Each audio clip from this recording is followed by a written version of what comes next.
Bonsoir les amis, j'espère que vous allez bien, que vous avez la pleine forme. J'ai pas prévu de vidéo de traitement d'actualité ce soir, vous savez, ces grandes vidéos, on prend le temps de traiter vraiment un sujet ou deux ou trois. Mais par contre, ce soir, j'ai prévu un petit peu de fun. Le fun, c'est quoi? C'est prendre quelques points de goin de nos dirigeants suite à des vidéos que j'ai reçues. Alors, il y a des vidéos que vous avez certainement déjà vues, surtout, allez, je vous donne un indice, celle de Burger King. Mais j'ai pris ces vidéos-là et je me suis dit, on va les regarder ensemble, on va les décortiquer un petit peu ensemble. Et ça va permettre, en les mettant à la chaîne, de voir la qualité de ce qu'on se tape sérieux pour diriger ce pays. Et pourquoi donc on arrive à se faire malmener par le monde entier. Je pense que quand vous allez regarder cette série de vidéos, tout va s'expliquer, ça va être clair et limpide.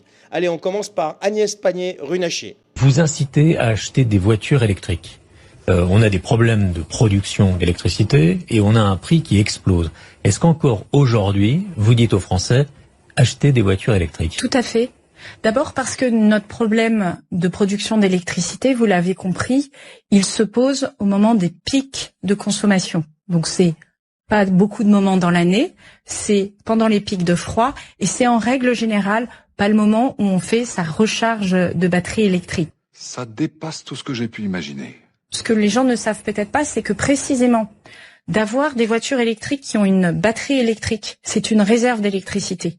Et vous avez un certain nombre de fournisseurs de batteries rechargeables qui sont couplés avec des petits modules de stockage et qui sont en capacité, dans les moments de tension, de renvoyer l'électricité sur le réseau. Donc ça peut devenir une forme de résilience accrue pour les années qui viennent. C'est une superstar, la fille. Bon, vous avez déjà dû certainement voir passer cette vidéo à plusieurs reprises. Elle date pas d'aujourd'hui. Mais là, déjà, ça vous donne un avant-goût de ce qui va suivre après. Allez, on continue. Et là, on enchaîne avec François Bayrou. Allez, on y va. Nous avons adopté un texte sur... que je dise pas de bêtises sur le titre exact du texte.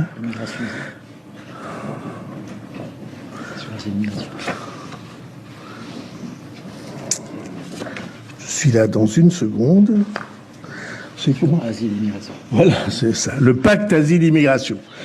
Ce pacte asile-immigration, il touche une directive et 9... je suis avec 9 règlements. Et les mois qui viennent doivent nous permettre de mettre en place les adaptations nécessaires sur ce sujet. Je croyais qu'il y avait un verre d'eau, mais il n'y en a pas. Entre deux pays souverains, où ça?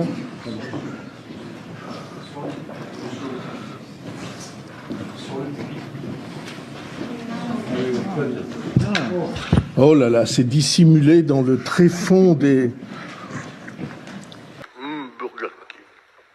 Très bien, merci. Donc voilà, François Bayrou. Quoi vous dire et comment vous le dire? Il n'y a rien à dire, je crois. Vous avez vu de par vous-même. C'est Premier ministre de la France. Normalement, je crois que c'est 6e puissance mondiale. En pleine période de tourmente économique, géopolitique, géostratégique, sécuritaire, tout ce que vous voulez. Voilà. Allez, on passe à la suite. Et là, c'est un député, je crois que c'est 2 députés, qui répondent aux droits de douane et aux attaques commerciales de Donald Trump. Ils font une action de résilience, mais qui est extraordinaire. Non mais heureusement que le ridicule tue, il y aurait plus grand monde dans la politique française. Regardez. Dans le caniveau. Nous sommes venus aujourd'hui au titre d'utile, le mouvement politique que je préside, donc Olivier Servat est le secrétaire général, pour demander à l'ensemble de nos concitoyens français de boycotter maintenant tous les produits américains. Trump a oublié que la France est avec un archipel, France, et qu'il a taxé par exemple en France hexagonale les produits en moyenne à 25%, sauf en Guadeloupe, Martinique, qu'ils a taxé à 10%. J'invite tous les producteurs français qui veulent déverser leurs produits aux États-Unis à passer par la Guadeloupe, la Martinique. Ce serait une bonne façon de faire. Alors ça, c'est du whisky américain dans le caniveau. Dans le caniveau. Du Coca-Cola, il y en a plein en France, eh bien c'est pareil. Voilà ce qu'il faut faire maintenant avec les produits américains. De déverser des bouteilles de Jack Daniels dans le caniveau. Alors c'est sûr, tu sais, quand tu es député et que tu palpes Allez, au bas mot, je sais pas moi, 7, 8, 9, 10 000 balles par mois. Oui, bah, tu peux balancer une bouteille de Jack Daniels dans le caniveau, ça pose pas de problème. Mais non, mais le mec qui travaille toute la semaine, tu vois, mais comme un damné, et qui, allez, le week-end, il veut se faire plaisir avec une bouteille de Jack ou autre chose. Je pense pas qu'il va vous suivre et il va aller balancer sa bouteille de Jack dans le caniveau. Non, mais franchement, non, mais. Enfin, en parlant de caniveau, je pense que c'est la classe politique française qu'il va falloir un de ces quatre foutre dans le caniveau, quoi. Non, mais vous vous rendez compte? Les mecs, tout ce qu'ils ont trouvé à faire, c'est balancer symboliquement du Coca-Cola, qui, ça se trouve, il est fabriqué en Europe, hein, parce que bon, je pense qu'il y a des usines Coca-Cola en Europe, j'ai même pas été vérifié, et du Jack Daniels dans le caniveau. Mais par contre, ils viennent pas vous expliquer qu'il va falloir balancer tous les responsables européens, et notamment français, tu vois, qui se sont couchés pendant des décennies, qui ont servi de paillassons pendant des décennies, et qui nous ont tellement foutus par terre qu'on est arrivé à cette situation aujourd'hui qu'on ne peut même pas riposter parce qu'on n'a même pas le pouvoir de décision sur notre propre économie et sur notre propre politique. Ça, par contre, eux, ils veulent pas les mettre dans le caniveau. Moi, je les mets dans le caniveau. Allez, on poursuit, les amis. Avec qui maintenant? Eh bien, avec ce député qui vous explique pourquoi Alexis Collère, eh bien, n'ira pas devant les sénateurs pour justement son audition qu'il a refusée à je ne sais combien de reprises maintenant. On l'écoute. Marc Ferracci, Alexis Collère, le secrétaire général de l'Élysée, a décliné l'invitation du Sénat pour évoquer l'affaire des eaux traitées de Nestlé. Pourquoi il refuse de témoigner? Écoutez, je pense qu'il faut lui poser la question d'abord à lui. Il y a sur ce sujet un enjeu que vous connaissez, qui est celui de la séparation des pouvoirs. Alexis Collère est le secrétaire général de l'Élysée. Il va bientôt quitter son poste, ça a été annoncé. Et il y a un principe qui s'applique, qui est que le président ou ses équipes n'ont pas vocation à répondre directement devant le Parlement. Il y a probablement des questions qui lui seraient posées, qui impliqueraient le président. Je pense que c'est ce qui justifie sa réponse. Mais pour le reste, je n'ai pas à m'exprimer sur ce. Parce que ça pose question quand même sur le fond. Du coup, les sénateurs veulent publier les échanges entre le groupe Nestlé et l'Élysée. Vous, comment vous réagissez, vous qui êtes ministre de l'Industrie et de l'Énergie?